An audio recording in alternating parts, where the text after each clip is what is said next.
Hello, welcome to my channel SSR kitchen. ఈరోజు సింపుల్గా దోసకాయ పచ్చడి ఎలా చేయాలో చెప్తాను. ముందుగా దోసకాయని బాగా శుభ్రం చేసి ఆనియన్స్, పచ్చిమిర్చి, నిమ్మకాయ, చింతపండు బదులు నిమ్మకాయ వాడతామండి. సింపుల్గా చేసుకోవచ్చండి. ఎప్పుడైనా వీలు టైం లేనప్పుడు సింపుల్గా చేసుకొని దీన్ని చేసుకోవచ్చు పచ్చడి. ముందుగా తిరగబాత పెట్టి దాంట్లో క్యాజు నట్స్ 1 స్పూన్ వేసానండి.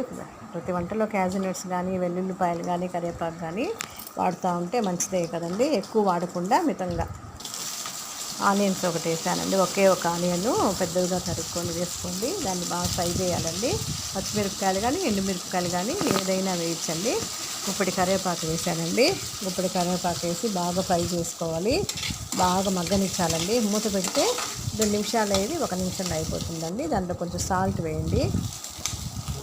దోసకాయ పచ్చడి అన్నీ వేసారండి. దాంట్లో ఈ పచ్చడిలో పసుపు పొడి కానీ, ధనియాల పొడి కానీ, మిరప్పొడి కానీ ఏది వాడలేదండి. చూడండి, బాగా మగ్గనిచ్చాలి. బాగా ఈ విధంగా మగ్గినాక దాన్ని మిక్సీ వేసుకోవాలండి. మిక్సీ వేసి చింతపండు కూడా వాడలేదండి. సింపుల్గా బాగుంటుందండి. ఈవినింగ్ స్నాక్స్కి సైడ్ డిష్ బాగుంటుంది. మిక్సీ వేసాక పచ్చడి రెడీ అవుతుందండి. లైక్ చేయండి, షేర్ చేయండి. బాయ్.